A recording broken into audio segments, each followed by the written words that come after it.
Vector हम लोगों ने फिजिक्स वगैरह में पढ़ रखा होगा, साइंस में थोड़ा बहुत, since both commerce as well as science side students को है vectors in this particular term, तो हम वेक्टर्स को थोड़ा सा ब्रीफ देंगे और आपको बताएंगे कि why it is important, what is vector, and then उसके बाद हम कुछ इंपॉर्टेंट चीजें होती हैं वो सब पढ़ाएंगे. Now vector is a physical quantity which has magnitude as well as direction. कभी कभी क्वांटिटीज जो होती हैं उनका मैग्नीट्यूड तो होता ही है, बट साथ में डायरेक्शन भी अटैच्ड होता है. जैसे ही डायरेक्शन आ जाता है वैसे ही वो क्वांटिटी जो है उसको हम वेक्टर कहने लग जाते हैं. वो स्केलर क्वांटिटी नहीं रहती. स्केलर क्वांटिटी कोई भी कहो या फिजिकल क्वांटिटी कोई भी हो, दो टाइप की हो सकती है, स्केलर या वेक्टर. स्केलर मतलब ओनली मैग्नीट्यूड, वेक्टर मतलब magnitude plus direction. Things like weight is a scalar quantity, ठीक है, but things like force, acceleration, velocity, जिसमें डिपेंड करता है कि किस डायरेक्शन में लग रही है, वो होती है physical quantity. Speed is scalar, but जब उसके साथ डायरेक्शन आता है तो वेलोसिटी बन जाती है. जैसे फोर्स की बात हम करें, फोर्स एज सच एक क्वांटिटी है, बट किस डायरेक्शन में लग रही है वो भी बहुत इंपॉर्टेंट होता है to derive the things after that. या एक्सेलरेशन, जैसे ग्रेविटेशनल फोर्स है, ग्रेविटेशनल फोर्स हमेशा डाउनवर्ड लग रही होती है, तो then it becomes a vector quantity. So vector में सो बट वेट्स वेक्टर होता है ना. सो वेट इज वेक्टर क्योंकि वेट में मतलब डाउनवर्ड पुल भी लग रहा होता है. और मास अगर हम बात करें तो वो होती है स्केलर क्वांटिटी. नाउ वेक्टर को कभी भी हम डिफाइन करते हैं तो जनरली हम लोग क्या करते हैं, कोई भी क्वांटिटी लिखेंगे और उसके ऊपर एरो लगा दिया जाता है.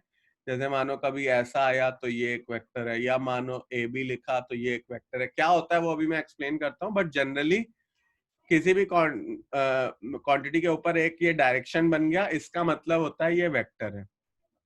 ठीक है, अब मानो ए बी वेक्टर है और equal to P Q vector अगर हमें दे रखा हो, इसका मतलब है they are in the same direction और इनका तो वो दोनों सेम डायरेक्शन में. बट अगर कभी इस तरह से लिखा हो A B vector is equal to minus Q P vector, इसका मतलब अगर ए बी वेक्टर ऐसा है तो क्यू पी वेक्टर ऐसा होगा.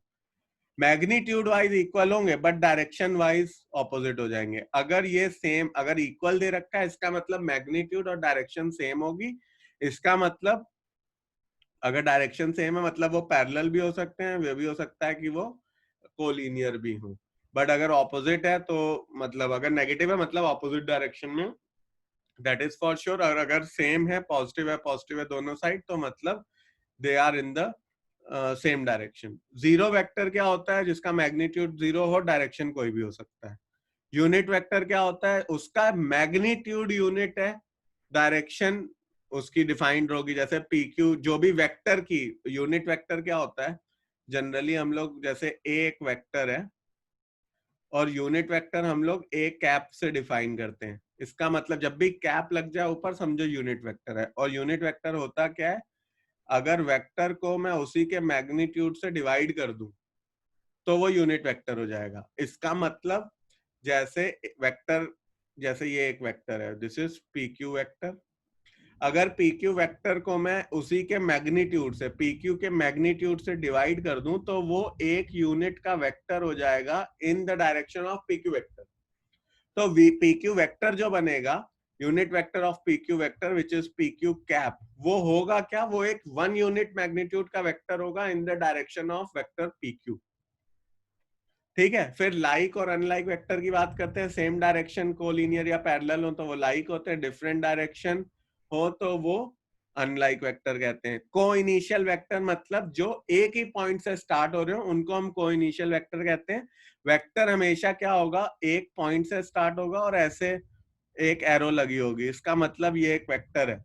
और उसी पॉइंट से दूसरा भी हो रहा है तो इनको हम को इनिशियल वेक्टर कहते हैं. कोप्लेनर वेक्टर मतलब एक ही प्लेन पे बहुत सारे वेक्टर हो तो वो कोप्लेनर वेक्टर्स हो जाएंगे. मतलब प्लेन एक है, प्लेन अभी आप लोग आगे पढ़ोगे 3D वगैरह भी आएगा तो मोर कॉन्सेप्चुअली और क्लियर हो जाएगा. बट जैसे अगर ये 2D प्लेन है, इस पे मैंने, ये एक 2D प्लेन है राइट, ये पेपर का शीट, अब मैंने ऐसे टेढ़े मेढ़े बहुत सारे वेक्टर बना दिए तो ये कोप्लेनर है. एक ही प्लेन पे डिफरेंट डायरेक्शन में ढेर सारे वेक्टर हैं तो it becomes a coplanar vector. ठीक. और अगर मैं 3D में बोलूं तो देखो 3D में ये मान लो 3D एक प्लेन है, अब इसमें एक वेक्टर ये है, एक वेक्टर ये है, अब ये सेम प्लेन पे नहीं है, इसका प्लेन कुछ और है, इसका प्लेन कुछ और, ठीक। नेगेटिव वेक्टर हम को टर्मिनस वेक्टर जो एक ही पॉइंट पे टर्मिनेट कर रहे हो, नेगेटिव वेक्टर मतलब जो ऑपोजिट डायरेक्शन में हो, ये ए वेक्टर है तो negative A vector will be in the opposite direction. फिर जब मेरा स्केलर क्वांटिटी ऐड होती है तो हमने देखा था 2 + 2 4 होता है, बट जब मेरी वेक्टर क्वांटिटी ऐड होती है तो वो स्केलर क्वांटिटी की तरह नहीं ऐड होती, 2 + 2 4 नहीं होगा।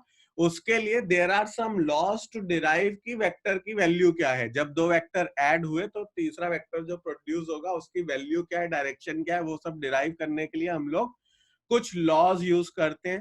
पहला law to add two vectors is triangle law of vector addition, ठीक है। ये क्या कहता है, if two vectors can be represented by two sides of a is taken in order, then the third side represents the resultant vector in reverse order। इसका मतलब जैसे एक वेक्टर ये है ए बी वेक्टर, एक वेक्टर ये है बी सी वेक्टर, ये अगर एक ही ऑर्डर में ले जा रहे, मतलब एक के पीछे एक है, राइट, सेम डायरेक्शन, ये इधर डायरेक्ट हो रहा है और ये फिर आगे चल रहा है, टेकन इन ऑर्डर है, then the resultant vector is the third vector which is in reverse order।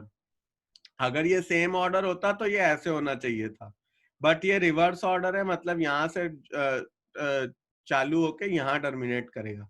तो जो मेरा रिजल्टेंट एसी वेक्टर आएगा वो क्या होगा, AC vector will be equal to A B vector plus B C vector. जहां से स्टार्ट हुआ वो पॉइंट पहले आता है जिस डायरेक्शन में जा रहा है, और जो दूसरा पॉइंट है वो बाद में आता है, और उसके ऊपर डायरेक्शन लग जाती है, ठीक है।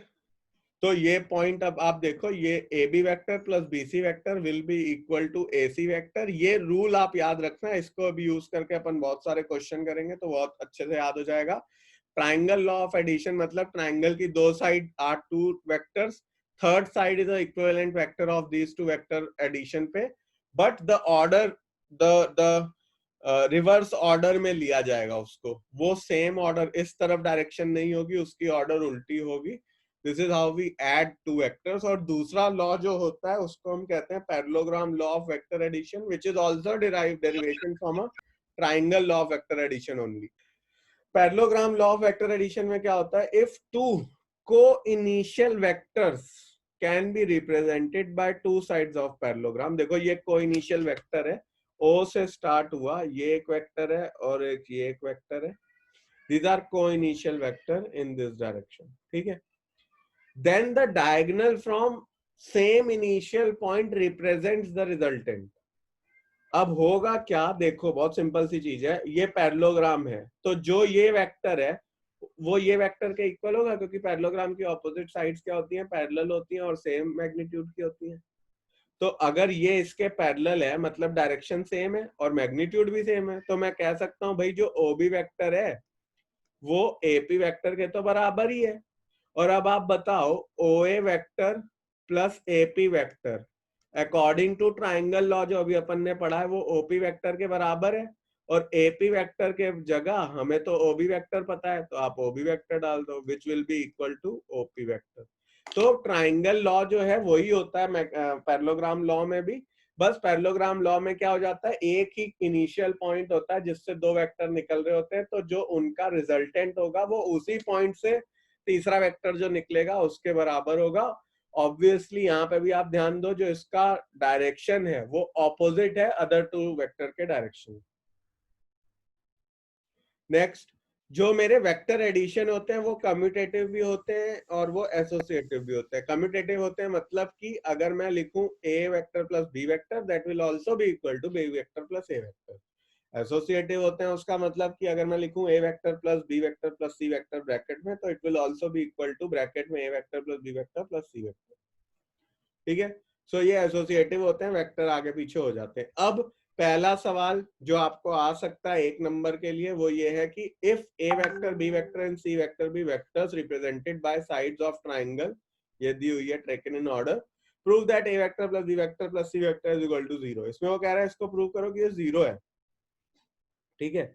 अब आप बताओ by law of vector addition इस ट्राइंगल को देखो और by law of vector addition आप बताओ A vector plus B vector जो होगा, A vector plus B vector, वो क्या माइनस सी वेक्टर नहीं होगा? ये सेम ऑर्डर में है, बट हमने देखा है वेक्टर एडिशन पे ये ऑर्डर तो उल्टा हो जाना चाहिए। अगर ये सी वेक्टर है तो माइनस सी वेक्टर क्या होगा? उल्टी डायरेक्शन में। मैं कह सकता हूँ A vector plus B vector is equal to minus C vector. अब माइनस सी वेक्टर को इस तरफ ले आओ तो A vector plus B vector plus C vector will be equal to 0, क्योंकि जब वो इधर आएगा तो इधर तो 0 ही बचेगा। हमें दिया हुआ था ए बी सी ऑर्डर में, हमने कहा अच्छा A vector plus B vector जो होगा वो सी वेक्टर के बराबर होगा but in opposite direction. Opposite direction अभी अपन ऊपर समझ के आए, जैसे ही ऑपोजिट डायरेक्शन होगा नेगेटिव लग जाएगा। अब A vector plus B vector is equal to minus C vector हो गया, माइनस सी वेक्टर को उधर ले गए तो हमें पता चला A vector plus B vector plus C vector is equal to 0। अब आगे देखिए, हमें नेक्स्ट क्वेश्चन में दिया हुआ है if PO vector plus OQ vector is equal to QO vector plus OR vector then show that PQR are collinear. PO vector plus OQ vector is equal to QO vector plus QR vector. तो अब देखो, अगर PO plus OQ है तो ये PQ के बराबर होगा। ट्राइंगल लॉ लगा लो, पी ये पी है, ये ओ है, ये क्यू है, तो PO plus OQ will be equal to P Q और QO plus O R will be equal to Q R. अब PQ is equal to QR है, इसका मतलब ये सेम डायरेक्शन में है, दोनों में कॉमन पॉइंट Q है, इसका मतलब PQR कोलिनियर ही तो होंगे। अगर PQ is equal to QR है इसका मतलब दोनों सेम डायरेक्शन में जा रहे हैं, Q दोनों में कॉमन पॉइंट है, इट मींस कि वो कोलिनियर होंगे। क्योंकि जब सेम वेक्टर होता है तो दो ही चीजें तो हो सकती हैं, तो वो पैरेलल होंगे या कोलिनियर होंगे। पैरेलल हो नहीं सकते क्योंकि दोनों में एक कॉमन पॉइंट है, hence the vectors will be collinear vector. ठीक है, अब हम देखते हैं सब्ट्रैक्शन कैसे होता है। ठीक है, अगर मानो A vector minus B vector है तो हम क्या लिख सकते हैं, A vector plus minus B vector. तो आप उसको प्लस के साथ कर दोगे तो सब्ट्रैक्शन भी हो जाएगा, कोई नई चीज नहीं करनी पड़ेगी, एडिशन से ही निकलेगा। अभी कुछ क्वेश्चंस के फॉर्म में समझते हैं। और कुछ और प्रॉपर्टी देख लो, m into minus A vector is minus m into A vector. अगर स्केलर क्वांटिटी है उसमें नेगेटिव चला जाएगा, वेक्टर की negative quantity. Minus m into minus A vector is m A vector, m into n into A vector is mn into A vector, m plus n A vector is m vector m into A vector plus n into A vector, m A vector plus b vector is m A vector plus m b vector. ठीक, अब next चीज देखो, एक चीज होती है position vector, ये बहुत इंपॉर्टेंट है in from vector perspective. Position vector क्या होता है?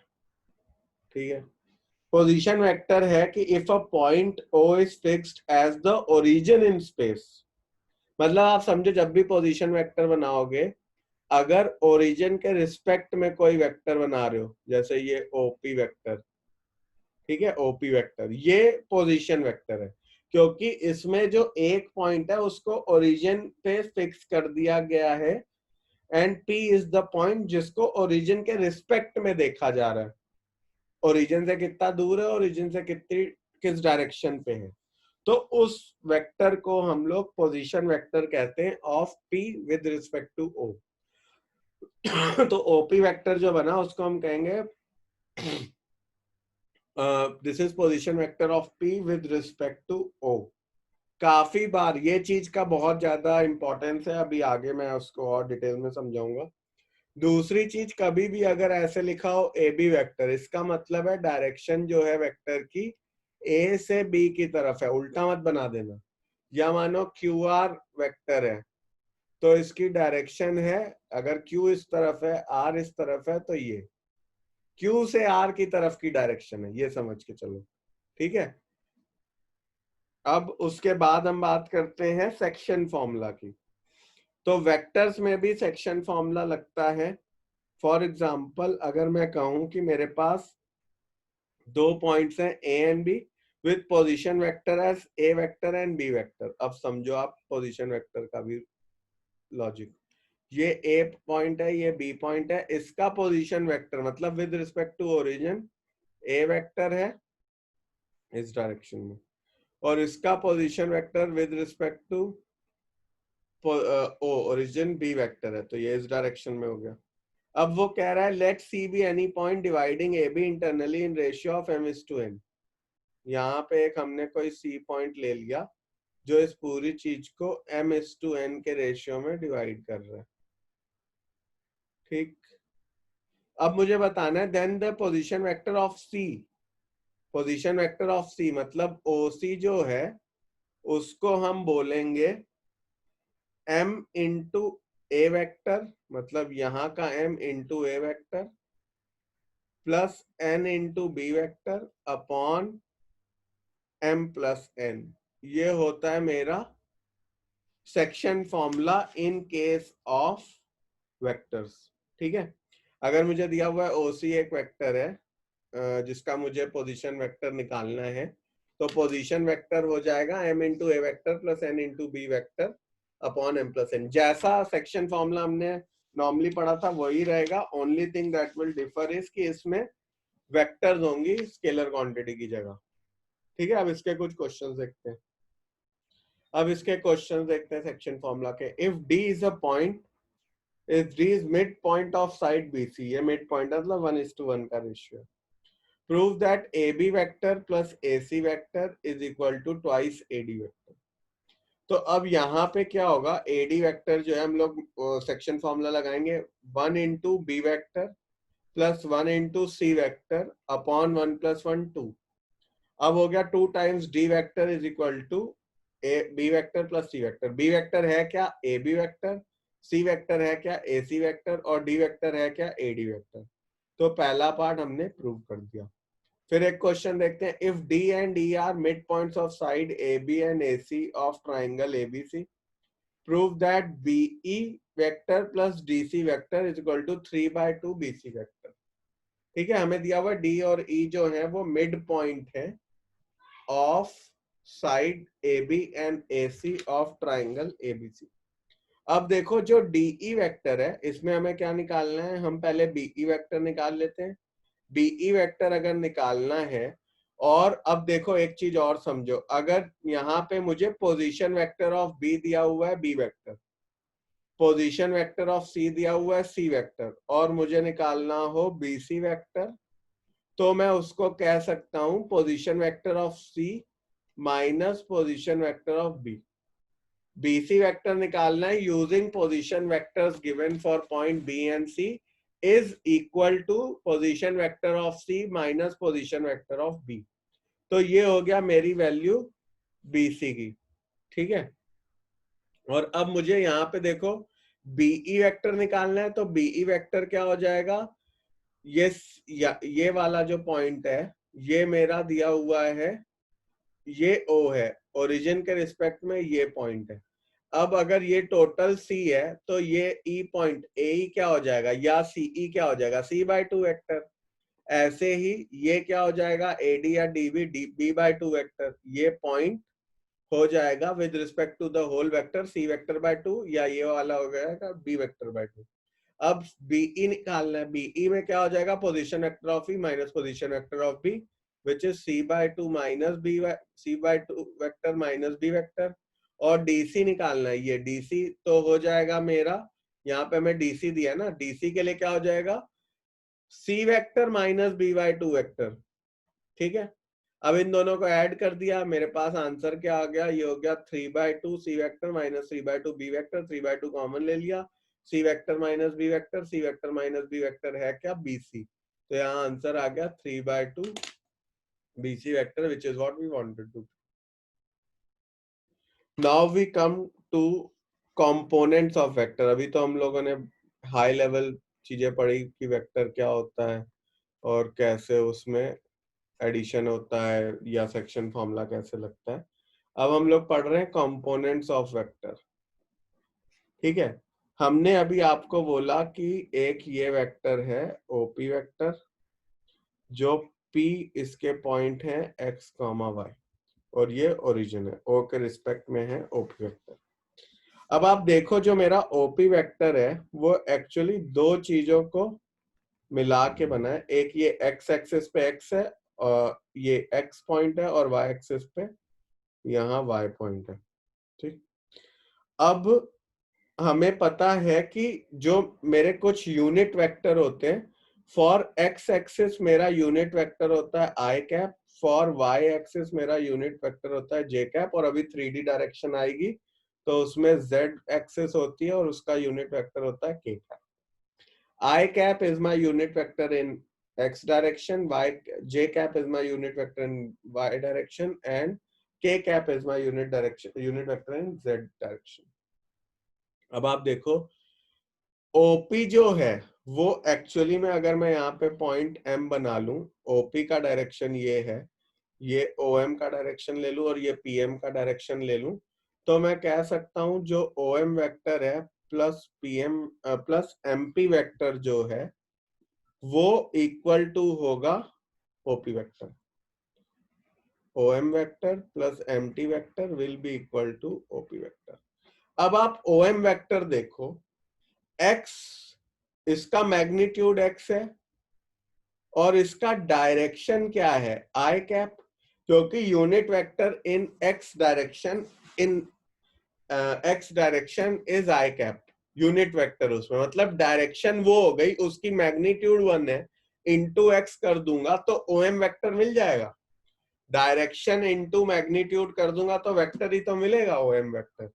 और ऐसे ही MP निकालना है तो उसमें उसका मैग्नीट्यूड Y है बट उसका यूनिट वेक्टर J है, तो ये मिल गया मुझे इसका MP वेक्टर. ये इक्वल टू क्या है OP वेक्टर के.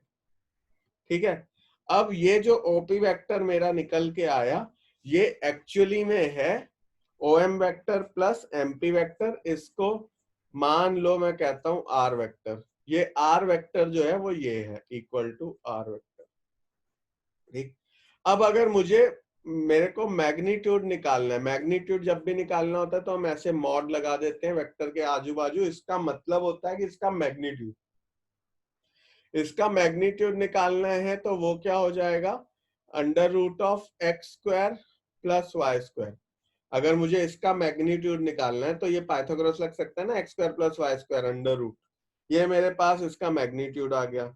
फिर मानो अगर मुझे यूनिट वेक्टर निकालना है आर के डायरेक्शन में तो मैं क्या कहूंगा, आर वेक्टर और अपॉन उसका मैग्नीट्यूड कर दूंगा तो मेरे को unit vector in direction of OP मिल जाएगा. अब आपने देखा यहाँ पे किसी भी वेक्टर के दो कंपोनेंट होंगे, एक एक्स डायरेक्शन में होगा एक वाई डायरेक्शन में होगा.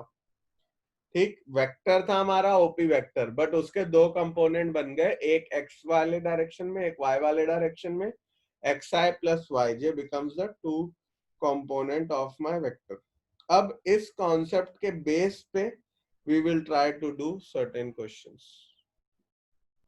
देखो क्वेश्चन में दिया था position vector A of a point 12, n is such that mod of A vector मतलब magnitude of A vector is equal to 13, find n. तो अब हमने क्या करा, हमने A वेक्टर को लिखा, पॉइंट है ये x, y और विद रिस्पेक्ट टू ओरिजिन है क्योंकि पोजीशन वेक्टर है, तो ये हो जाएगा 12y cap plus nj cap. ये A वेक्टर है और हमें पता है इसका मैग्नीट्यूड जो है वो इक्वल टू 13 है, मतलब 12 square plus n square is equal to 13. अब इसको स्क्वायर कर लेते हैं, 144 plus n square is equal to 169. तो n स्क्वायर हो जाएगा 169 माइनस 144, n स्क्वायर हो जाएगा 25, दैट इम्प्लाइज n हो जाएगा plus minus 5. Correct. Next question जो है उसमें क्या है, फाइंड वेक्टर ऑफ मैग्नीट्यूड 5, मतलब मैग्नीट्यूड दिया है, parallel to the vector this. Parallel to the vector मतलब इसका इस वेक्टर का, मान लो ये वेक्टर है A वेक्टर जो हमें दिया हुआ है 2i cap minus j cap. अगर इसका मैं यूनिट वेक्टर निकाल लूं और उससे इस 5 को मल्टीप्लाई कर दूं तो आ जाएगा, क्योंकि ये यूनिट वेक्टर जब इसका निकालूंगा मतलब इसका डायरेक्शन मिल गया, इंटू 5 कर दूंगा तो वो मुझे वेक्टर मिल जाएगा of magnitude 5 and in the direction this. तो अब अगर मुझे इसका यूनिट वेक्टर निकालना है A का तो हम क्या कर सकते हैं, A cap will be equal to A vector upon mod of A vector. वो निकालो फिर इंटू 5 कर दो तो आंसर आ जाएगा. राइट. अब देखो इसमें क्या होगा, हमें पहले यूनिट वेक्टर चाहिए जो ए के डायरेक्शन, जो हमें ए का direction they they vector A का, तो वो कैसे करेंगे? ए कैप क्या हो जाएगा? ये 2i minus J A vector upon mod of A vector which is under root of 2 square plus 1 square, तो हो गया 2i माइनस जे अपॉन रूट 5। अब मुझे चाहिए वेक्टर जो 5 मैग्नीट्यूड का हो और इस वेक्टर के डायरेक्शन में, तो मैं इसलिए इसको यूनिट वेक्टर ऑफ ए से मल्टीप्लाई कर दूंगा, तो हो जाएगा 5 into 1 by mod 5 root 5 2 I cap minus J cap, इसको सॉल्व करो, ये रूट 5 बचेगा, तो 2 root 5 I cap minus root 5 J cap will be the vector with magnitude 5 and in the direction of vector because parallel मतलब direction same हो, 2i minus j vector।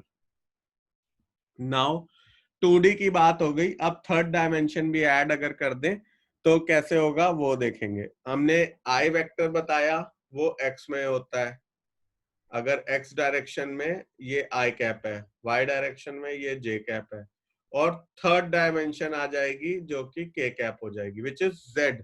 ये 3D plane हो गया। अब इसमें अगर मैं कोई वेक्टर बनाऊं r, तो वो वेक्टर r हो जाएगा xi, जैसे अभी 2D में हमने xi प्लस yj देखा था, अब हम z इंटू के भी बोलेंगे। थर्ड डायमेंशन आ गई which is the z direction, उसको हम z इंटू के बोलेंगे। और अगर इसमें मुझे इसका मैग्नीट्यूड निकालना है तो वो हो जाएगा under root of X square plus Y square plus Z square. ये अपन ने 11th में 3D का इंट्रोडक्शन एक दिया था छोटा सा, अगर आपको ध्यान हो तो। ये क्वेश्चन में दिया हुआ है ए पॉइंट है, बी पॉइंट है, और हमें कह रहा है find the distance between the points using vector method. तो अब जो मेरा ए बी वेक्टर होगा वो मैं कैसे निकालूंगा? Position vector of PV of B, PV मतलब position vector, minus position vector of A. इसका मतलब कि minus X I plus 2j minus 3k में माइनस कर दूं 2i, सॉरी x की जगह यहाँ पे 1 डालता हूँ, माइनस 1i। इसमें अगर मैं माइनस करूं 2i minus 3j minus k, तो मेरे पास वेक्टर आ जाएगा माइनस 3i माइनस j और माइनस 4k। ठीक, ये मेरा वेक्टर आ गया, resultant vector A B vector. अब मुझे इसका डिस्टेंस चाहिए, तो मतलब अगर मैं इसका मैग्नीट्यूड निकाल लूं तो वही आंसर होगा। मैग्नीट्यूड क्या हो जाएगा? Minus 3 square plus minus 1 square plus minus 4 square. इस पूरी चीज को सॉल्व करेंगे तो आंसर आएगा 9 plus 1 plus 16 which is equal to root of 26, right.